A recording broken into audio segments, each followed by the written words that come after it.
It's like MK Ultra controlling your brain, suggestive thinking, causing your perspective to change. They want to rearrange the whole point of view in the ghetto. The in Austin, Texas. I'm Scott Horton, and introducing Dr. Gareth Porter, independent historian and journalist. He writes for IPS News. Most often you can find him at the Huffington Post, sometimes in the American Prospect and other places.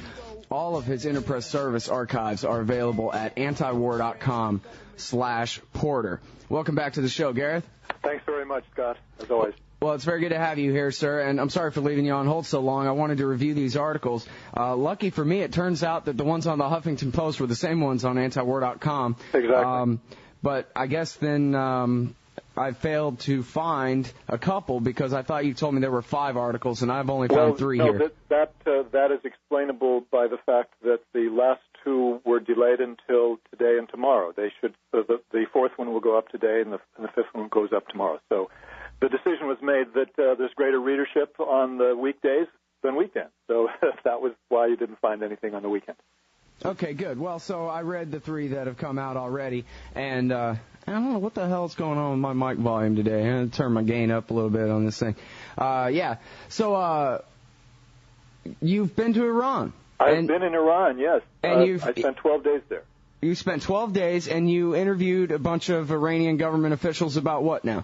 Well, I basically was focusing as much as I could on the prospects for some kind of negotiations between Iran and the United States. That was my primary interest in going there. The timing, of course, being that you have a new administration coming into office in Washington, and the witch is dead. The last administration, which was clearly not going to engage with Iran in any serious way diplomatically, is out of office and is being replaced by an administration that, in principle at least, is prepared to negotiate with Iran. The question being on what terms, and what does Iran think of the possibility of now reaching some sort of an agreement. So that was what I tried to pursue as much as possible in Tehran.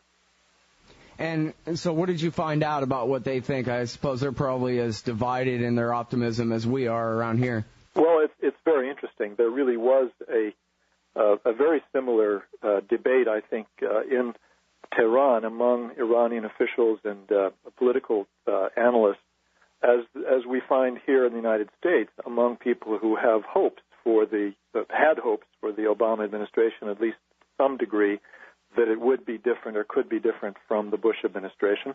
And just as we find here in the United States, a lot of people saying that Obama is not going to be much different from Bush, the same sort of argument has been made at high levels in the Iranian government as well, that Obama is really not free of the interests that have constrained the United States from engaging with Iran or having a policy of trying to reach an accord with Iran, particularly the pro-Israeli interests that have been so powerful in the Bush administration and even before that in the Clinton administration. And that is really the main argument that one finds for what I call the pessimistic viewpoint of interpretation, if you will, on the Obama administration, that Obama might want to do something different on Iran, but in fact he's constrained by the fact that the what they call the Zionist lobby is too powerful, and that he really is not going to have control over the policy. And then there is a different point of view within the leadership circles in Tehran, which is that Obama was elected because the American people have a demand for change. The American electorate demanded change, part of that change being a change in Middle East policy, and that therefore there is some reason to hope that Obama will pursue a different policy toward Iran, that it's a historic opportunity. Now, the problem is, as I found in my interviews, once Obama had announced his new national security cabinet, his national security team, the optimists really were disarmed and weakened significantly by the fact that Hillary Clinton, in particular, was named as Secretary of State. And she symbolizes, for Iranian political circles, what whether they are, optimistic or pessimistic. The anti-Iranian, pro-Israeli point of view in U.S. national security policy, and her choice, the Obama choice of Hillary Clinton, really suggested to most analysts that the chances for change in the Obama administration have really plummeted seriously. So even the person in the foreign ministry who I interviewed, who clearly had represented the more optimistic side of that debate, made it very clear that he was very pessimistic now. He didn't think there was much chance for a change in U.S. policy. And I think that's really sort of the dominant viewpoint at this point in Tehran. Mm-hmm. Well, and so what kind of implications are there for their willingness to, we've seen in the past what Gordon Prather called Iran's golden offer, not just the giant, catch-all peace offer of 2003, but at other times during their negotiations with the European Union back during the days when they were abiding by the additional protocol, even though their parliament hadn't ratified it and all that. They had proposed that, how about we bring in French and German and other Western European companies and we'll make a big international consortium. And so we'll still be enriching uranium on our territory, but it'll be in cooperation with Western European powers and it'll be perfectly fine. Those kinds of things, it seems like they've always, as Gordon Prather correctly pointed out, they've always been very flexible on the modalities of some sort of arrangement or, very complex set of arrangements for having Western involvement in the enrichment process, not just in terms of IAEA inspection and all that, but also in terms of an actual consortium for enrichment. The bottom line, the red line, if you will, is the unwillingness to suspend or to end the enrichment itself. And I think that's clearly not going to change. But, it's not going to change as long as Ahmadinejad is in office. And even if, let's say, a reformist or centrist conservative, a moderate conservative were to be elected next June, it's really an open question whether that president could make the ultimate concession of saying, yes, we will agree to stop enrichment in the context of a grand bargain. Now, having said that, I should add also that I did have an interview with one of the people closest to former President Khatami, his vice president, Mohammad Ali Abtahi. He did say that it would be, I had two interviews, one with Abtahi and another one with a senior advisor to former President Rafsanjani, Mohammad Atri Anfar. Abtahi was interesting. Rafsanjani is known as a reformer type among Iranians. He's not a hardliner. He's a reformist, along with Khatami. And he said that it would be that a demand for a complete end of uranium enrichment by the Obama administration would not help the reformists in any campaign against Ahmadinejad. It would help Ahmadinejad. And he explained that by referring to the recent history of Ahmadinejad's political strategy of trying to discredit the reformists by associating them with the hardline policies of the United States and the West, by saying that the reformists, have consorted with the Europeans and basically encouraged them to put pressure on Iran by increasing economic sanctions. Now, economic sanctions, of course, hurt all Iranians.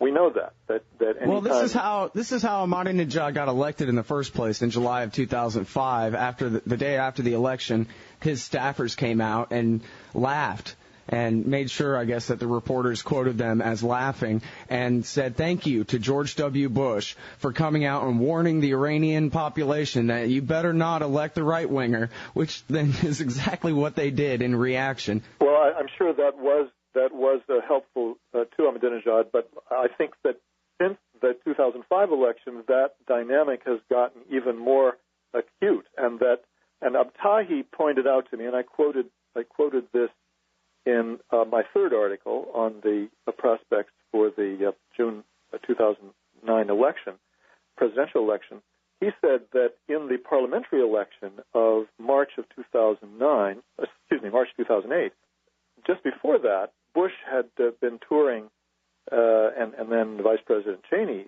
toured the Middle East, trying to rally the Sunni Arab regimes against Iran, and that the headlines, the stories about that in the world's press had helped Ahmadinejad's followers to rally their base and helped the pro-Ahmadinejad party to get the highest number of seats of any identifiable political group in the parliament. So he said, look, the lesson of this is that this sort of line, that these demands and a hard line against Iran do not help reformists, they help the extreme conservatives. And do you have any reason to believe at all that Barack Obama would back down from George Bush and Dick Cheney's demand and Israel's demand that Iran cease enriching uranium at all? Is there any possibility that he would go for that golden offer, you think? The early signals that he's sent are not encouraging that he's going to be flexible on that point, to say the least. So no, I'm not very optimistic. But the process of dealing with Iran is an iterative process. There are going to be many rounds, and as I've no doubt the Obama administration will start out with a hard line, and I think over time, as it learns that what doesn't work and what in fact backfires, there will be some degree of possibility, only a possibility, but a possibility of learning, learning process. Well, there's a whole optimistic view, Gareth, that says that the reason that he's picking Gates and Jones and Hillary Clinton and all these terrible people is so that he can really take a peace position and they'll be covering his flank on the right. Okay, I can dispel that myth, I think, in a fairly authoritative manner. Since I've been back, I've had an interview with a source who was an advisor to Obama during the campaign, a foreign policy advisor to Obama, not one of the inside people, not one of the circle closest to Obama, but somebody who was involved in advising on foreign policy. And this person has had a conversation in recent days since the nomination of Gates as Secretary of Defense with somebody who is part of the inner circle, and was told very, very clearly that there was only one reason for the Gates nomination and for the rest of the sort of conventional, if you will, to say the least, national security team that he named, and that is the same old Democratic problem of worrying about their manhood in the eyes of the Republicans, the media, and the national security elite. And so what Obama was advised and what he apparently acted on was that he had to have a Gates and Hillary Clinton and a James Jones to convince the national security people and the other constituencies that these people felt mattered, that the Democrats are just as tough as the Republicans. It's the same old narrative that the centrist and center-right people in the Democratic Party have been peddling for many years, that Obama has now apparently bought on the basis of this inner circle of advisors. Well, and I'm sure you saw where Robert Gates told George F. Will at the Washington Post that we're going to be in Iraq for decades. All that stuff about combat forces, this and that, is simply, as you and I think, have identified over the past year or so on this show, as weasel words designed to give Obama the opportunity to leave as many forces in Iraq as he possibly can, as long as he calls them something else. I did see that and definitely regard Gates as, at the epicenter of the policy of the military and its political allies to reverse the verdict of history, if you will, on Iraq, the verdict of the Iraqi people and of the Iraqi political system, that the United States should be out of there completely by the end of 2011. There's no question that we face over the next, few years a massive struggle between the national security state of the United States. Well, this really cuts right to the heart of Barack Obama. And Iraq over this issue. I'm sorry? We face a massive struggle between the national security state of the United States and the Iraqi state and political system over this issue of the U.S.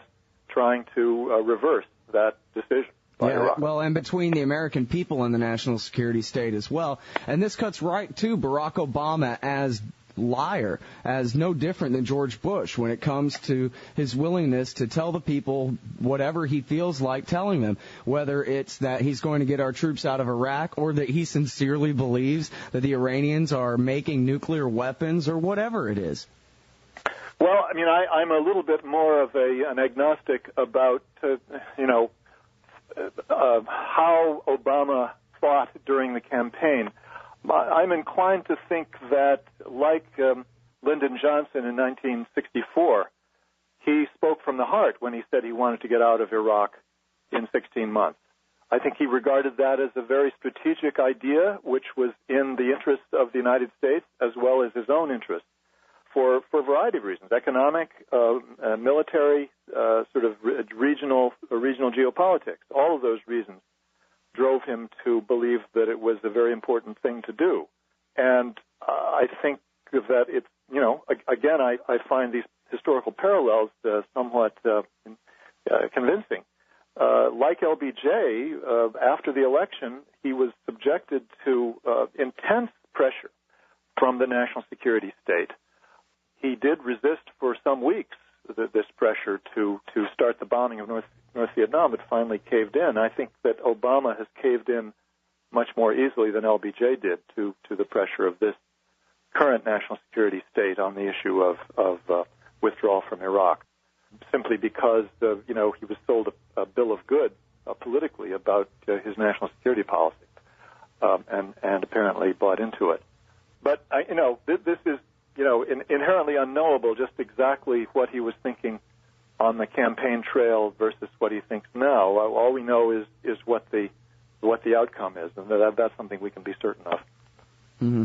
Well, and we've talked before about what it is exactly that he knows or doesn't know about Iran's nuclear program. And I told the funny story about Dennis Kucinich correcting him in a debate in the fall of 2007 and explaining that there's such a thing on Earth as the CIA, and it's determined that there is no nuclear weapons program. And you might have heard of this guy, Mohammed El-Barada. You can Google him and read all about it, and how, you and I pretty much agreed. I think it was pretty clear just, watching the guy's face on the screen. He didn't really have any idea what Kucinich was talking about. Dennis Kucinich really knew much more about the Iranian nuclear program than Obama at that point. Absolutely. That he could make that correction. And yet now this guy's the president-elect. Now he's been briefed by the CIA repeatedly. He's got, Thomas Fingar. He must have met him at least one time or something. And this man has no excuse whatsoever, this president-elect of ours, to pretend that there's a nuclear weapons program in Iran when Thomas Fingar, the chairman of the National Intelligence Council, just told the press last week, Gareth, that he has no reason whatsoever to conclude that they decided wrong in the National Intelligence Estimate of November 2007, which said there was no nuclear weapons program, and nothing has changed in the meantime to make him think that it started back up again. Absolutely. And, frankly, I do regard the role that Fingar is apparently playing now. I mean, he's now out of the government, and apparently is going to be an advisor to Obama. And I do believe that bodes well. Oh, he is going to be an advisor to Obama? Yes. I hadn't seen that. Yes, that's right. And I do regard that as a source of some hope for learning, if nothing else, by the president himself. Again, I have to say that I think that Obama is far more capable of learning on the job than any of the more recent presidents have been. I think he's somewhat like JFK in that regard, that he is, again, he's going to posture for the national security state. He's going to take a hard line, but after he finds that that's not going to work, that it blows up in his face, that it's counterproductive, I think there's a decent chance that he will, in fact, be listening to Thomas Finger and say, okay, we are going to try the position that we don't really know. At best, at the most we can say is that we don't know, or the least we can say is that we don't know what Iran's intentions are, and we're going to start with that premise rather than indicting them ahead of time without having any evidence to base it on. And that would be at least a step in the right direction. And one of the things that, I found in my interviews in Tehran is that what the Iranian government, what the Iranian regime really wants from Obama is change in the symbolism that is used to communicate with Iran. What I think they are looking for is two essential ingredients. And this is what I talked about in my very first article. The first one is using the language of mutual respect, which has been missing thus far from U.S. official rhetoric in communications with Iran. Simply, recognizing the legitimacy of the Iranian Islamic Republic, recognizing that it is a legitimate state, and simply saying that we recognize that they are that they deserve to be respected as an equal in international negotiations like any other state. That's the first point. The second point is to acknowledge that Iran has its own interests and concerns that we are prepared to listen to and to talk about, to negotiate on, not just to focus on the issue of their nuclear program, which is what has been the overweening issue in the American discourse on Iran. So if Obama could see to, basically adopting those two parts of public communication with Iran, then we would see, I think, a willingness of Iran then to make some gestures to sort of help to facilitate the beginning of contact, of real talks between the two countries. And, that could start a process which, would make it easier for Obama to portray his talks with Iran as being productive, and Iran is beginning to be responsive and so forth. And you could have a process of sort of mutual support politically for opening up negotiations. Well, and if for no other reason, then we've already leveled so many sanctions against them.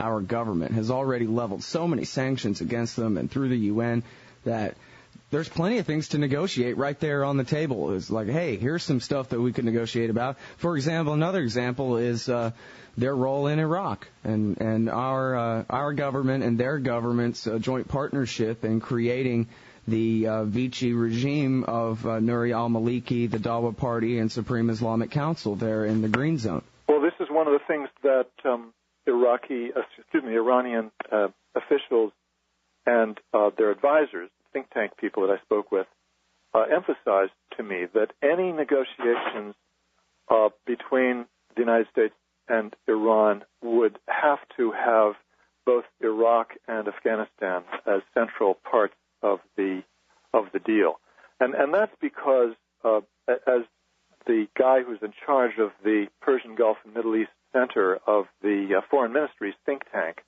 said to me, look, we are in a situation where every move the United States makes in the Middle East we have to be concerned about because of the state of hostility between the United States and Iraq, the hostility of the United States toward Iran.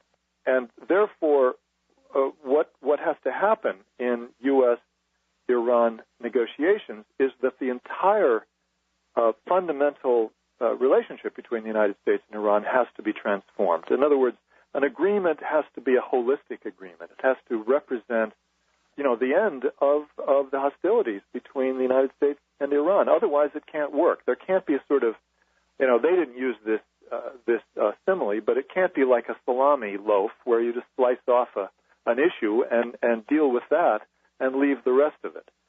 It's got to be the entire web of interrelated issues between the two countries because of the importance to Iran of being assured that the United States is no longer the enemy.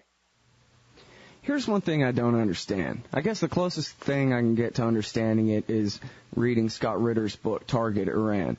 But that is the point of view of Israeli intelligence and the Israeli Prime Minister's office and the establishment, the executive branch, and whatever you have over there in Israel, the military establishment, that why are they so paranoid about Iran? Scott Ritter says that in the Israeli conception, if the Iranians are spinning a single centrifuge, that is tantamount to having nuclear weapons, even though they have hundreds of them. And it's not tantamount to it. And so why is it that the Israelis are so paranoid? And then I guess in America, on the American side, you have generals who all want to cash their $1 million welfare checks, and you have military-industrial complex and the Israel lobby working together. But it seems pretty strange, and I know they got away with it in Iraq, but still, it seems pretty strange to have a foreign policy that's based completely in debunkable myth that, anyone like Mohammed el-Baradei himself with 3 minutes in Google can prove is forged. Well, in my sort of analytical framework, I begin by assessing whether it's Israeli officials or American national security officials. I think the same sort of test or analytical framework applies. What is in it for the people who are adopting this point of view? Right. And it seems to me that, in principle, there is no essential difference between the reasons for the national security state in the United States to adopt Iran as the enemy and to demonize it, and Israel's adoption of the demonization of Iran framework. I think the interests that are at stake here are essentially the same, although obviously there are differences of all kinds in terms of scale and the exact geopolitical interests that the Israelis have at stake versus those that the United States national security state has at stake. But I begin by the fact that, with the fact that Israel is the single strongest military power in the Middle East, just as the United States is the strongest. Of course, the United States is the global power and therefore towers over Israel. But nevertheless, Israel is stronger than any other Middle Eastern country militarily, and therefore it has the dominant power viewpoint on the region. It wants to nip in the bud any rise of an alternative of a rival power, and as they view Iran as being, and therefore they're going to take advantage of any opportunity that they have as a national security state with that interest to go after Iran, and they've been doing that for decades now, ever since the end of the Cold War, when it became clear that Iran was now the primary enemy of Israel. They've adopted that point of view that if they had any opportunity to attack Iran, they would. If they could prevent Iran from having a nuclear program, they would. They would use whatever methods and means they had available. So, I go back to sort of that analysis of whose interests are being served by this, and it's a combination of sort of a state interest, and within that state of specific bureaucracies who clearly have an interest in maintaining the enmity toward Iran, and it's no different in principle from how the United States works, in my view. Yeah. Well, and I guess it's really no different than the Spanish are a giant threat, or Germany's going to invade us and we'll all be speaking German, or any of the myths. Japan is prepared to conquer California at any day now if we don't stop them. Yeah, there's always there's some kind of parallel there between any situation where a stronger power, which is not really threatened genuinely by another country, when it adopts a demonization and sort of a threat analysis that's completely out of line with reality, then you know something else is going on there. the exact circumstances and the exact interests vary from one case to another, but I think there is something in common there across the board. Yeah.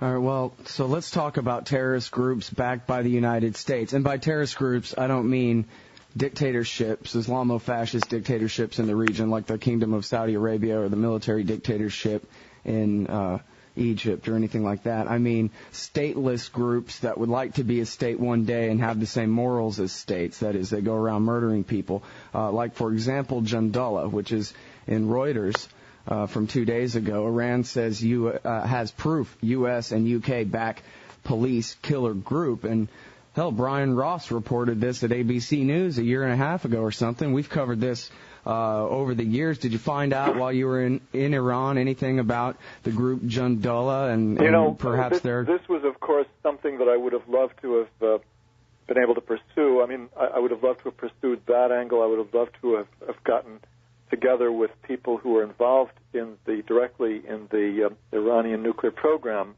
people at the Atomic Energy Organization of Iran. But unfortunately, I was not able to make contact with any officials who had a portfolio that related to those things. And this is, of course, the problem that Western journalists have had for years and years, that Iranian officials involved in national security things with the most sensitive issues in national security, either the atomic energy program or the domestic security issues, or for that matter, I mean, military people are simply not available to Western journalists.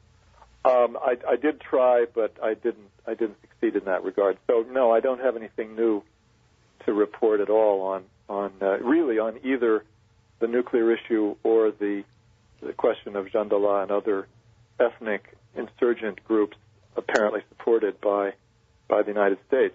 I did, however, just as an aside, when I was in Tehran, I appeared on Press TV, the Iranian officially financed and sponsored English language television service, and Ambassador Soltaniya, the Iranian ambassador to the IAEA, was on the same program on the Iranian nuclear program, and I actually was able to ask him a question.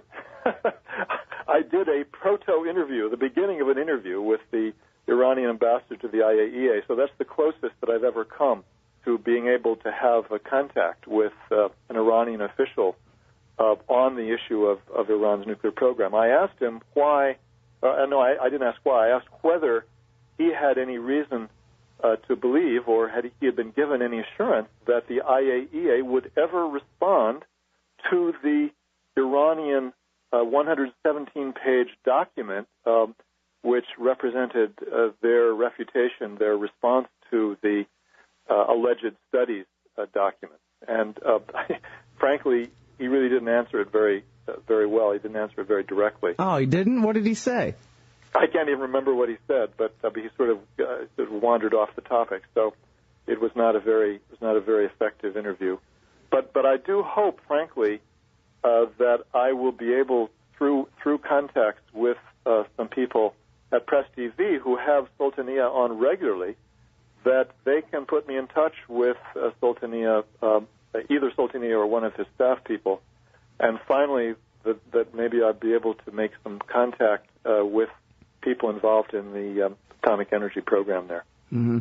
Well, it's your fault for bringing it up, so I got to ask you, what's the progress on your story about the, I think, probable, or is there a stronger word I can safely use, Israeli origins of the forged Iranian laptop, which purported to reveal missile development toward the end of delivering nuclear weapons and a green salt laser enrichment program and the rest of this garbage on it? I'm sorry to say I'm really disappointed to have to disappoint the listeners and yourself on this, but I don't have anything new to report yet. This is something that I'm going to have to spend some more time working on, and just haven't been able to focus on it yet. All right. Well, so do I need to leave it at probable Israeli origins, or do we know more specifically than that? I think that it's fair at this point to say circumstantial evidence strongly suggests that they have Israeli origins, and that's as far as we can go at this point. Mm-hmm. Well, and I'll go ahead and tell everybody in the audience, ask you please to go to your search engine and type in Gareth Porter's name and Iranian laptop. You can hear my interviews with him all about it and read all his great articles. And it's a very important story. It's basically the linchpin of all of America's accusations about Iran's nuclear program. Virtually all of it hangs on this forged laptop, which has nothing to do with anything they've ever done. Well, I mean, it's true that is the only thing that one can find that anyone will refer to in support of the idea that there is an intention on the part of Iran to procure nuclear weapons. I mean, that really is the thing, right? Other than that, all they have is that they were secretly digging a tunnel or digging a warehouse to put, the Natanz facility, which as of at least 2005 was still completely empty. There's pictures of it in the BBC. Well, yeah, I mean, that's not a very serious piece of evidence, obviously. And again, as you've rightly pointed out, I mean, the NIE reaches the judgment that there was a decision that there will be no nuclear weapons made in 2003. I think that the subject of the politics of Iranian policy toward the subject of nuclear weapons is one that has received very, very little, if any, treatment in the discourse on this issue in the United States, and it's one that it seems to me would repay a great deal of understanding that would lead to much greater certitude that Iran is not interested in nuclear weapons. If you think about the context of what happened in 2003, one of the things that I'm writing about today for the fifth and final piece of my 5-part series is the importance in Iranian national security policy of the Shia relationships that have now become really important, particularly since the U.S. invasion of Iraq, for obvious reasons. For the first time in modern history, Iran now has a friendly Shia-dominated government in Baghdad. And that is, of course, because the U.S. got rid of Saddam Hussein. But having said that, I mean, the Iranians now are able to cultivate a Shia elite, political elite, in Baghdad and in Iraq, which gives them an assurance of that they will not face a repetition of the attack against Iran by Saddam Hussein, which resulted in hundreds of thousands, if not more than 1 million, Iranians dying in that war. Which is a strong argument against the idea that they would think that they even really need nuclear weapons. Well, I mean, there are a couple of different angles on this, which I think are important, and I agree with that point. One of the things that was said to me, which caused me to really scratch my head and say, I haven't really thought sufficiently about the significance of this, is that during the Iran-Iraq war, despite the fact that Iraq was using weapons of mass destruction against Iran, that is, dropping a chemical weapon, which were killing, certainly thousands of Iranians, the Iranians never retaliated with weapons of mass destruction. They never used biological or chemical weapons against Iraq. And I'm told, and I think this is a credible statement, that the reason that was not done is because it was regarded as forbidden by Islam, by the Shia view of Islam. Well, see, that was one of the things I was going to ask you, and I was going to frame it all cool as one of the things that the media never talks about. You're mentioning how there's really no discussion of any of the details of this in the media, and so the unsaid or unproven premise that, well, everybody knows they're building nuclear weapons or whatever still continues on. But I've read before that the Ayatollah Khamenei has issued a Islamic fatwa, holy order writ or something saying that it's forbidden by Islam to develop nuclear weapons. And I got to say, on the other hand, though, I don't really, I got a giant handful of salt to take that, forget even a grain, I'm not sure how seriously to take that. Do you think that that he really, I don't know, because I think we've agreed in the past that they're trying to get their enrichment to the point where if it's perfected enough where if it really came down to it, they could withdraw from the NPT, kick out the inspectors, and actually go ahead and make highly enriched uranium. Well, I mean, obviously that theoretical possibility exists. But I do think that it's true that they were working toward that that's what they were working toward, right? Was like the ability to not necessarily make weapons-grade uranium, but be able to. That's Which right. I don't care. Don't get me wrong. I'm just trying to be It's a matter of a combination of status, prestige, and the existential deterrent that goes with the knowledge of how to do it.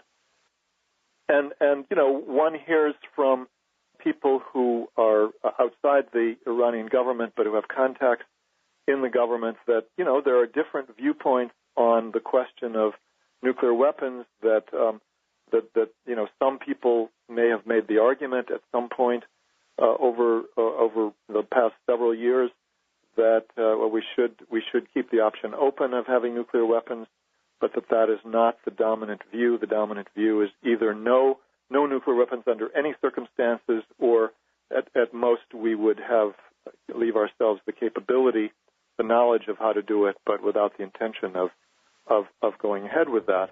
And the point that I want to make is that once you have a transformation of the region's politics and thereby a transformation of the national security situation for Iran, so fundamental as what has happened since the overthrow of Saddam Hussein and the establishment of a Shia-dominated government in Iraq, you have a very powerful support for those who have been saying, nuclear weapons are not only wrong under the precepts of Shia Islam, but are not going to be needed or helpful to Iran for its national security. I think that there's a powerful argument to be made, and this is the fifth and final argument or article that I've just been working on. Powerful argument to be made that Iran now views its power and its national security in the region primarily, overwhelmingly in terms of its ties with other Shia in the region. That is primarily in Iraq and in Lebanon and in the Gulf states which have Shia populations, and that it regards those ties which are permanent and fundamental as far more of not a guarantee, but a strong support for Iran's national security, and more valuable than the questionable possession of a nuclear weapon. All right, everybody. Gareth Porter is an independent historian and journalist. He writes for Interpress Service. All his IPS articles can be found at antiwar.com/Porter. You can also find him at the Huffington Post. And where else have you been writing lately, Gareth? Well, I mean, I had something on the Raw story, of course. The Raw story was, listen, everybody you have to Google Gareth Porter, Iranian laptop. There's a couple for IPS that you can find at antiwar.com, but most especially the one at Raw story that's the real goods right there. And hopefully, again, I will be able to come up with the ultimate story, but that still remains to be captured.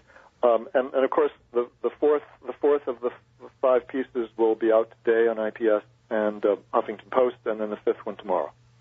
Great. All right, everybody. That's Gareth Porter. Thanks a lot for your time today, Gareth. It was great to talk to you, Scott. Thanks.